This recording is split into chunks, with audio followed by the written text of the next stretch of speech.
Righteousness in government makes a way for the people to live in abundance. Bad government, bad governance means the people strain. We will stand for righteousness so the people will prosper. If you value liberty and freedom, you must change the nature and the head of our government. So I'm asking you today, I'm asking you to stand. This is my question. Thank you. Thank you. We will stand together. This is what it takes. This is the kind of stand. To introduce our speaker today, Gary Cordery, whom we already met his lovely wife. And Gary is running for governor, but also has a long background in the private sector, starting a construction company, as well as service in the nonprofit sector, starting a nonprofit recently that I'm sure you will tell us a little bit about. And it's always great in Rotary to get to meet new people through other Rotarians. Dave connected me with Gary, and we're looking forward to hearing from him. And everyone who has joined with Gary, thank you for coming today. And we hope you consider joining Rotary because we've had a lot of fun with you at lunch. So Gary, thank you.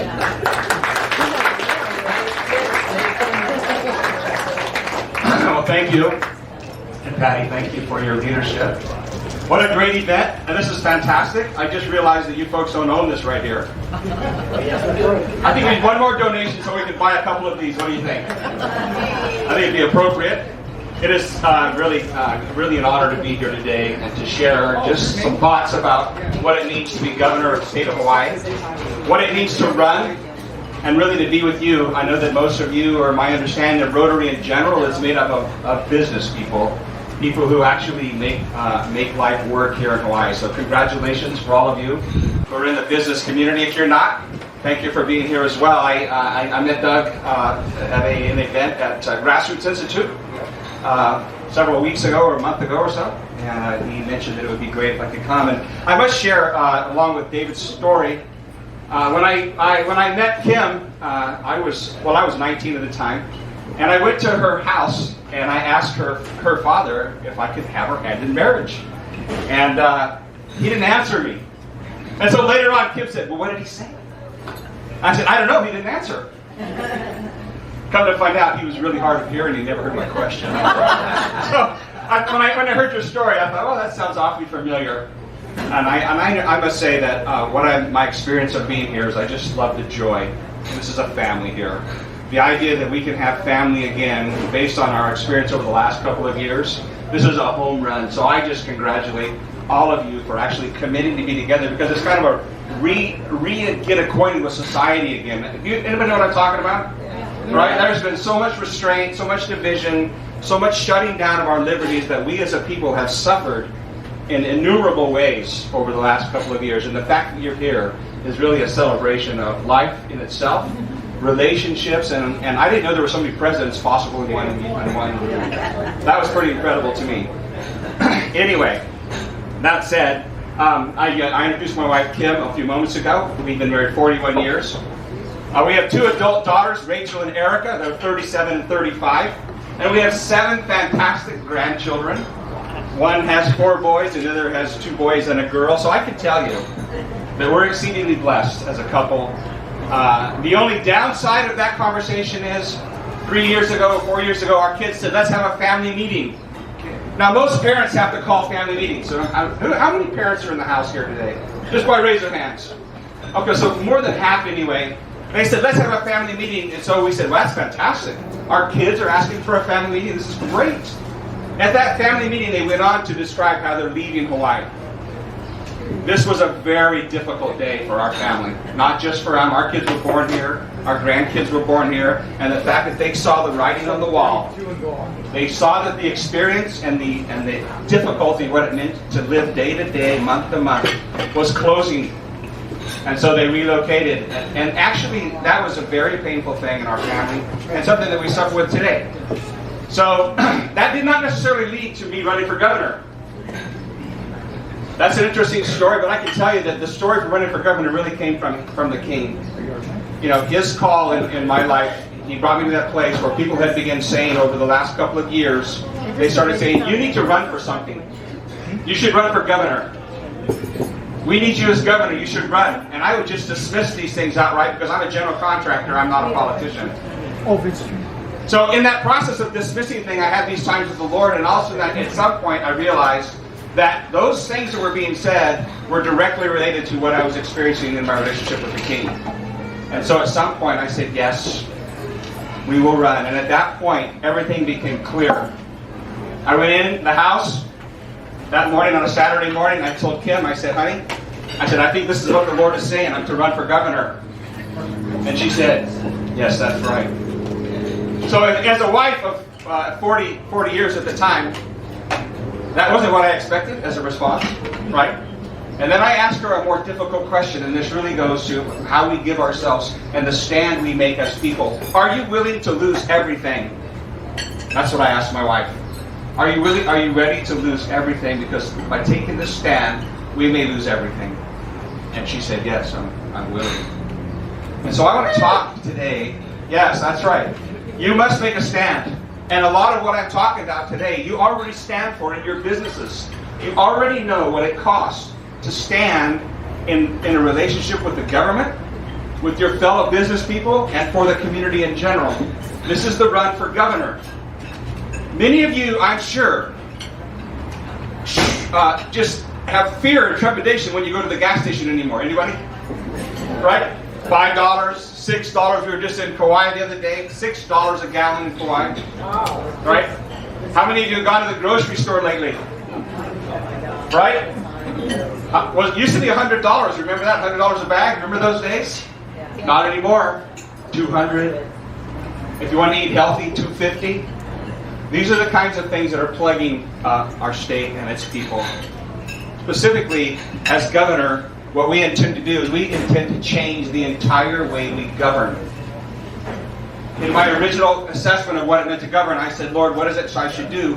And the answer was, I want you to seek wisdom. So for a month, I called people. I wrote down names. I called people. What does it mean to be governor? What should I ask? I didn't know anything. About the second or third day in, a lady said to me, it's not that you can win a popularity contest, it's can you govern when you get there? This is the question. It changed my entire paradigm. It went from running and figuring out how to get name recognition and raise money to how do you govern a state?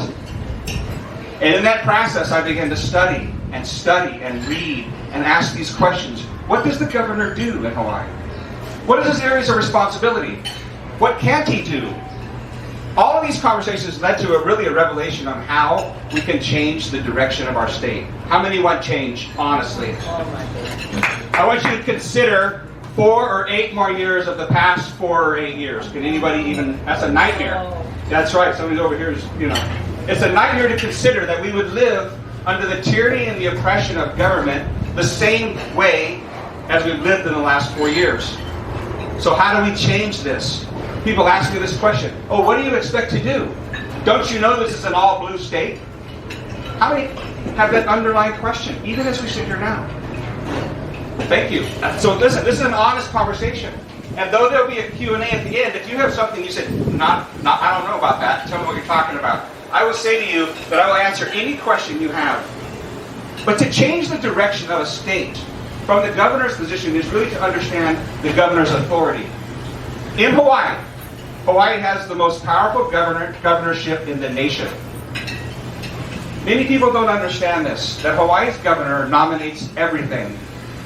Literally, in most other states, you have an attorney general that's elected, you have a sheriff that's elected, you have a board of education that's elected, you have all these departments in our state are all nominated by the governor. Across the board. Sheriff, Attorney General, Department of Ed, DLNR, all of them. Every department that we have that runs policy in our state is nominated by the governor. So including the Judicial Department, the Ethics Department, Transportation, Port Authority, Tourism, he nominates them all. So the question is how is it that how we can change from the governor's seat? Why would I run for governor? People ask me, why don't you run for legislators? You could certainly win. You're not a politician. Honestly, the answer is, I'm going for the horn because that's where you can change things. We must change the things at the top. The simple reality that the governor nominates everything has set up what we're all experiencing, a great deal of corruption. How many of you believe that we're living in a corrupt state? Right? Yeah, so double hands. So the way that it is set up currently in our government, the way the government functions, because the governor nominates everybody, then that means everybody's on his page. What the governance piece that we're going to introduce is no longer shall these departments be ran by the same people.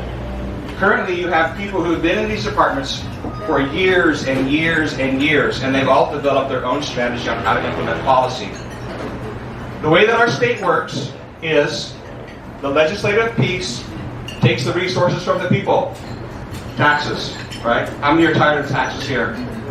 How many of you realize that Hawaii has the second highest tax rate in the nation, 11%? But when you start adding in the fees and regulations that are established by these departments, we have by far the highest tax state in the nation. So what we're going to do is we're going to simply change the leadership within these departments. If we're headed this way as a state, and the department that most concerns you needs to change, if you change the leadership, you can just change the direction of that department. So what does that look like? Currently you have a director, a deputy director, and you have administrators in these departments. They go to the legislature.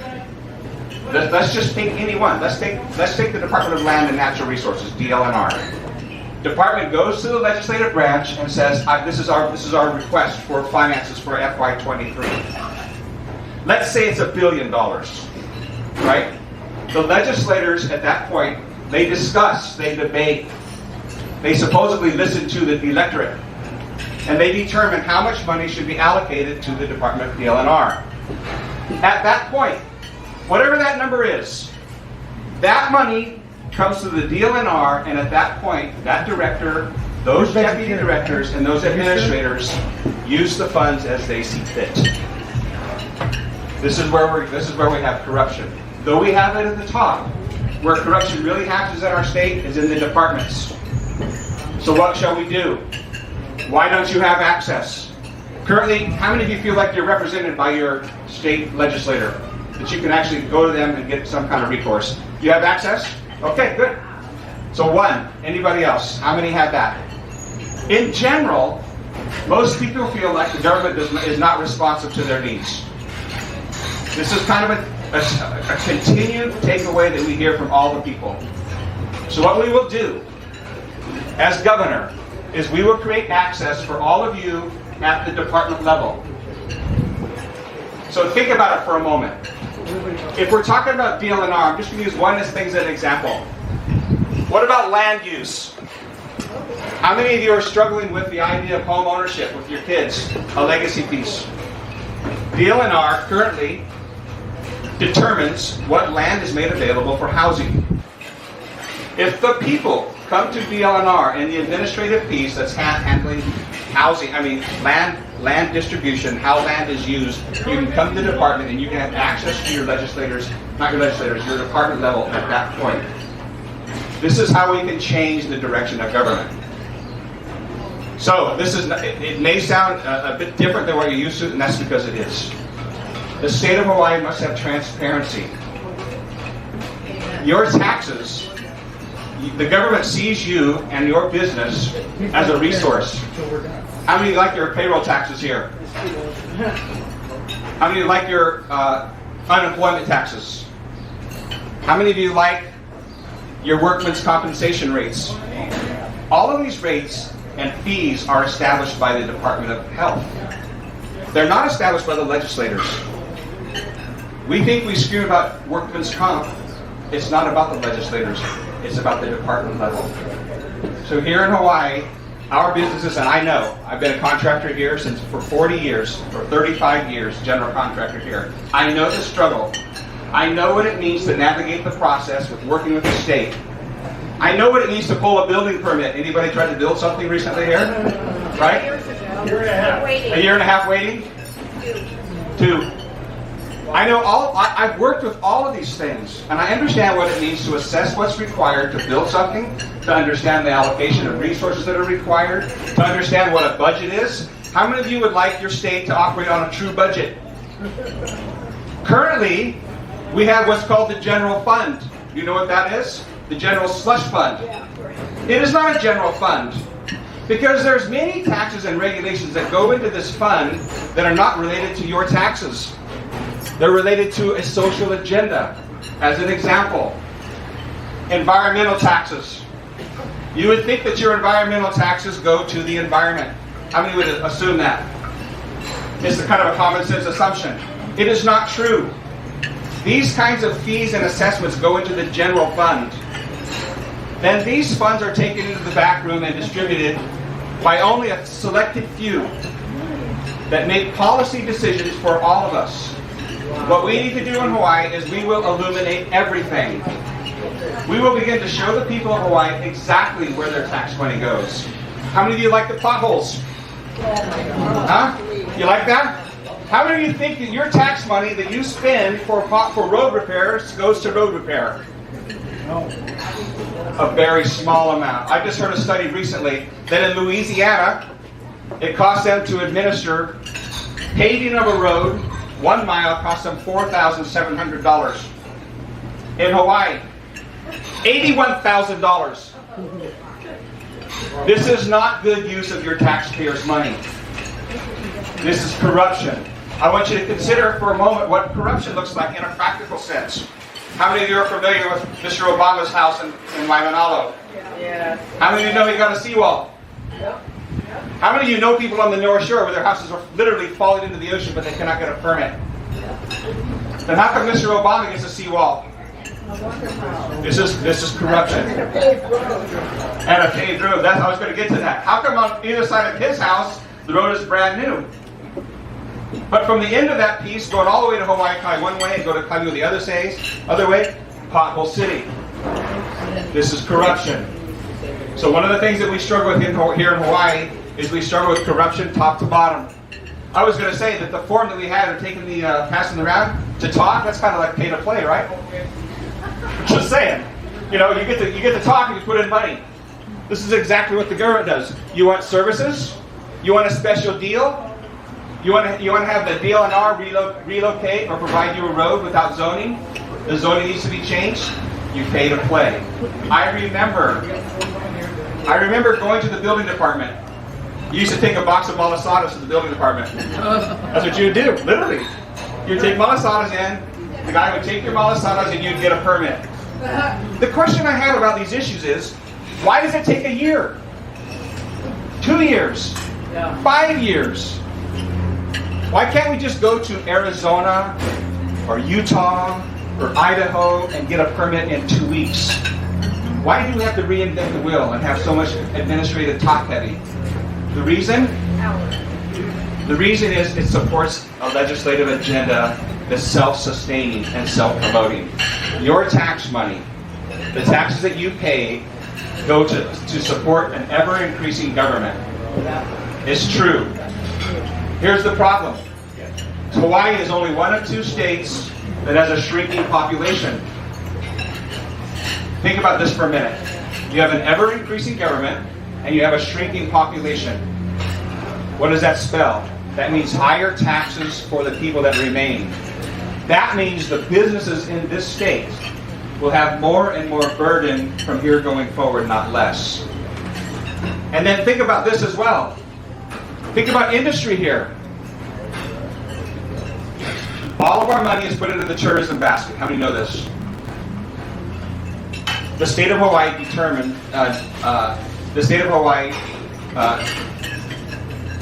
knows that its resources come from the tourism tax dollar. I want to ask a question.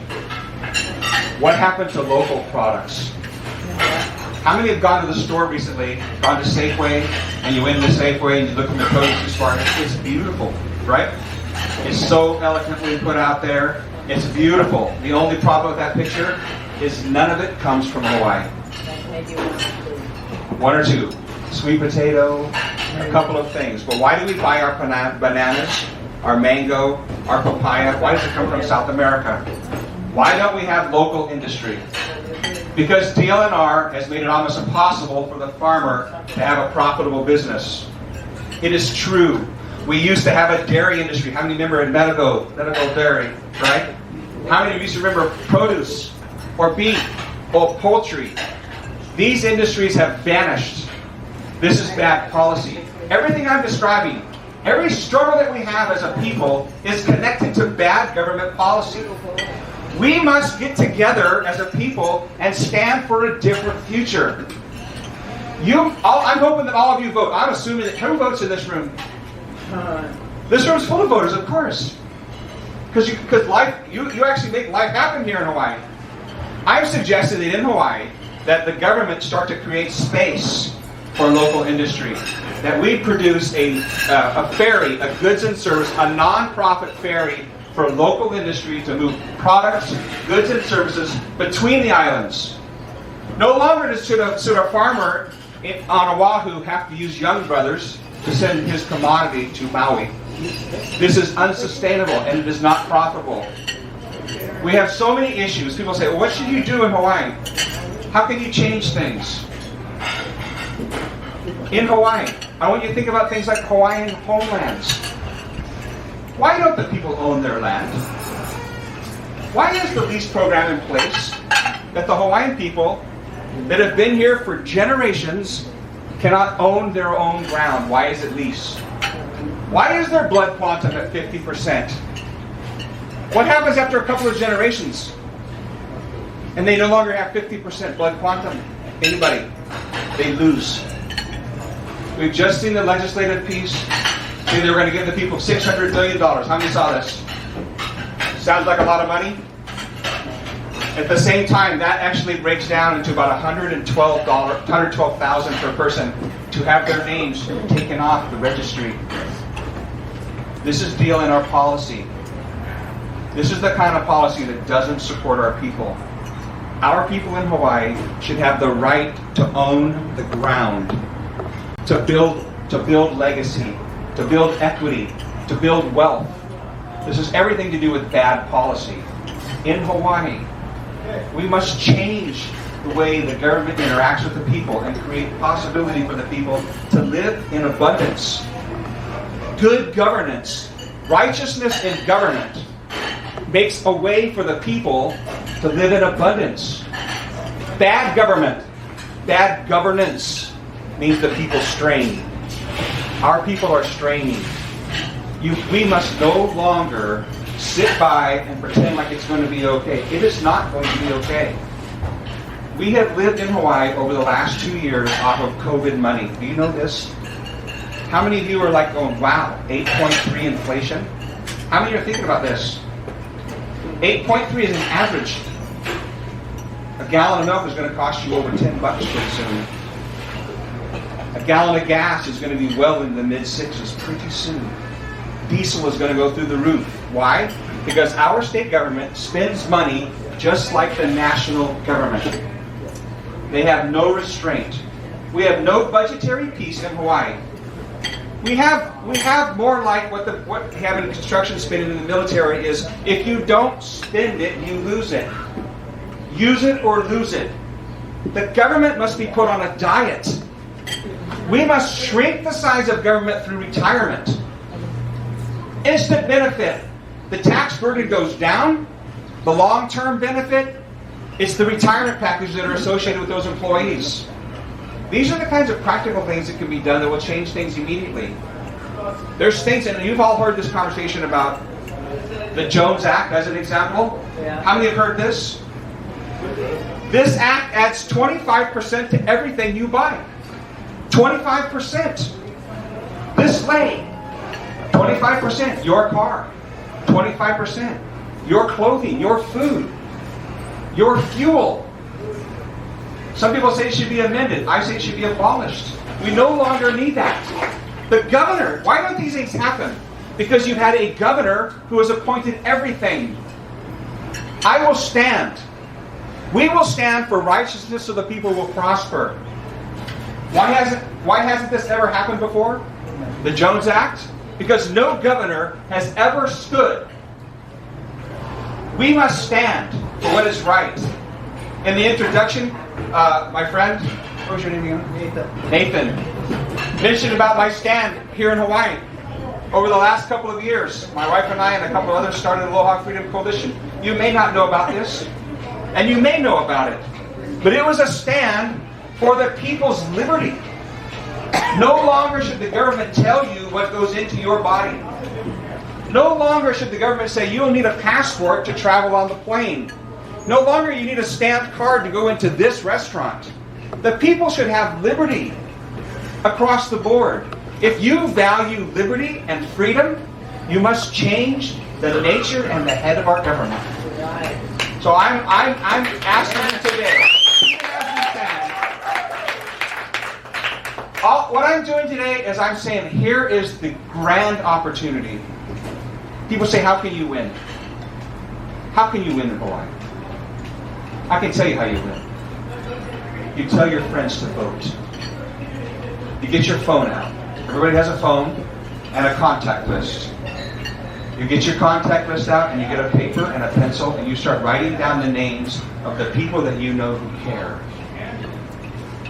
We can win the Republican vote, 140, 150,000. We will win the faith vote, 100, 150,000. Now there's about 50,000 of people to decide we need a new beginning. 150,000 on the right, 150,000 or so on the left. 300,000 votes is what we need to win. There is so much discontent in our society. I am not, although I'm running as a Republican, may I just say to you, I'm running for the people. I honestly don't care if you're a Republican, an independent, a Democrat. What I care about is that you're a human.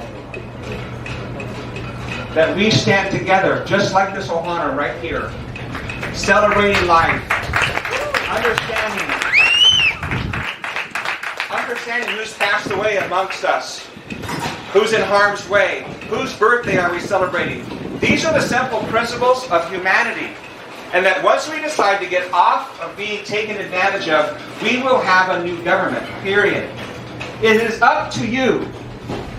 I promise you, if you stand, and you tell your friends to stand, we will win. I'm asking you to stand. This is my question. Thank you. Thank you. We will stand together. This is what it takes. This is the kind of stand.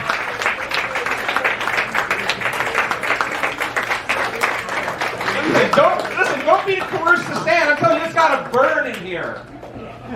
It must live in you to stand. Because when you stand, you will face opposition. It will be your own comfort. Your own comfort is the greatest opposition that we have.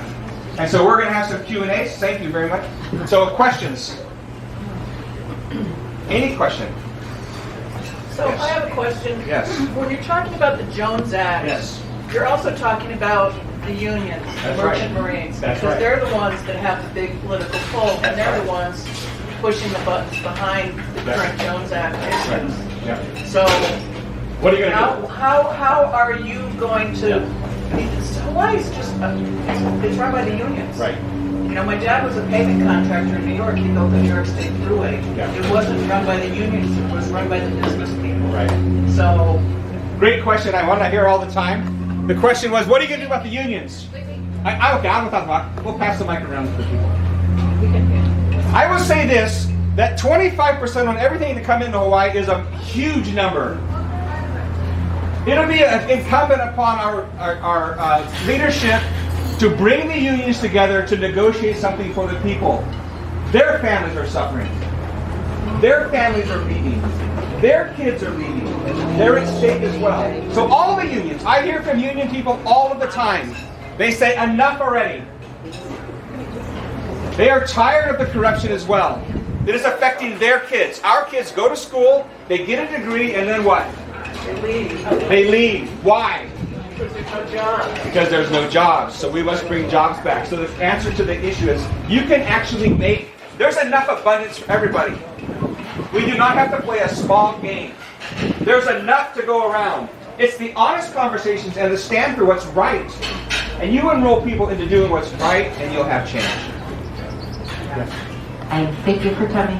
How can you get the other people, the Republicans running for the same position? How can you get those guys on board so that you get all of the votes?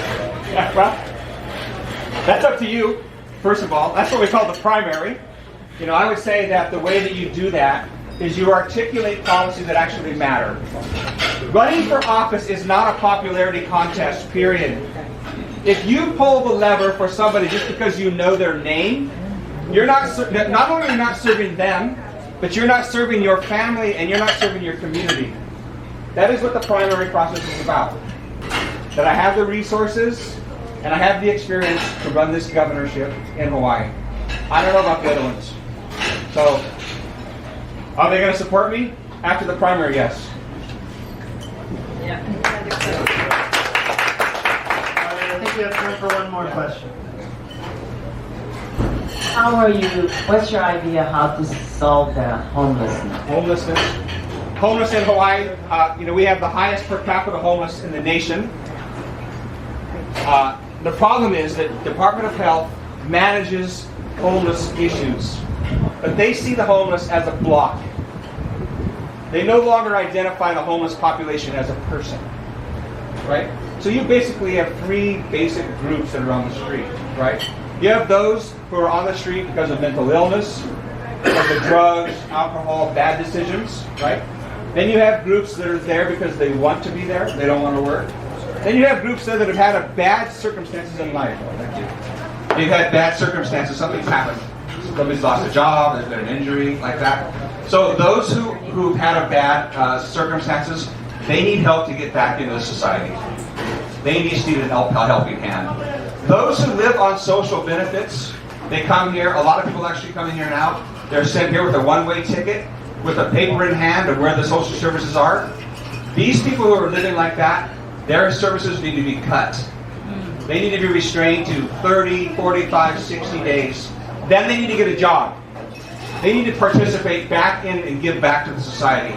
Then there are those who are mental ill, or they need to be assessed properly medically, and they need to be found in a facility so they can get out of that addiction or whatever that is. So the issue is to treat them as individuals, not as we're going to throw money at them and nothing ever changes. Follow up. Would you build like hospitals for the mentally ill or rehab centers for the drug? I would say part of the solution is yes, but part of the solution is we have a great deal of Section 8 housing here in Hawaii. Housing that's already there. It's supposed to be mega housing, but it's turned into generational housing. Some of these properties need to be taken back and converted into homeless assessment centers. In addition, I don't know if you've been in Europe before, but they have what they call hygiene centers. Who's seen these in Europe? Hygiene centers? We should have hygiene centers all around. You go into a hygiene center, it's a place to take a shower, it's a place to get cleaned up, it's a place to put your stuff, and then you go out from there and you don't have to drag all of your personal belongings around. So it's a complicated issue. It takes courage. It'll take somebody from more than one organization to see this come to pass. And then also, finally, the most important piece is the nonprofit people want to take care of the homeless. I think Doug's a perfect example. Right, the Benson Center. It's the perfect example where public and private partnership can come together to serve people who are stuck on the street. Somebody else. Yes. First of all, Mary, thank you for coming. I have been involved with the homeless issue for several decades, and I had a homeless shelter in Alaska. There are facilities that are being built. Next Step is just closed. Right. That's 60 people that are back on the street with no place to go. And the government has not provided them with anything. So how can you change that? So, I mentioned a moment ago all the COVID money that came into Hawaii. Anyway, I close it, right? Last question. All the money that came into Hawaii. I researched Department of Health's resources. I spent a couple of days just reading through how they spend their money. While hundreds of millions of dollars was issued to various programs, they actually reduced the funding for homelessness in Hawaii at the same time. So this is unconscionable. The fact that more people going onto the street and the state taking recess for that. This is what I'm talking about. When I say those who are in charge of the Department of Health, they must change. Why must they change? Because they're not paying attention to the Department of Health. The health of Hawaii is not just a slim, narrow COVID piece. It is the health of the state. Housing, families, schools, environment. All of these are elements of the health of a society. So you need new leadership that actually understands the homeless population. And I will say in closing that one of the things that we're doing now is we're already looking for these people. You cannot get there and not be ready. Even if you're hearing my voice today and you say, wow, this person I know would be perfectly suited for that role, you need to come to me and say, I have a candidate for you. We put the right people in place who understand what it means to administrate policy to actually serve the homeless. That's where the change needs to happen. Okay.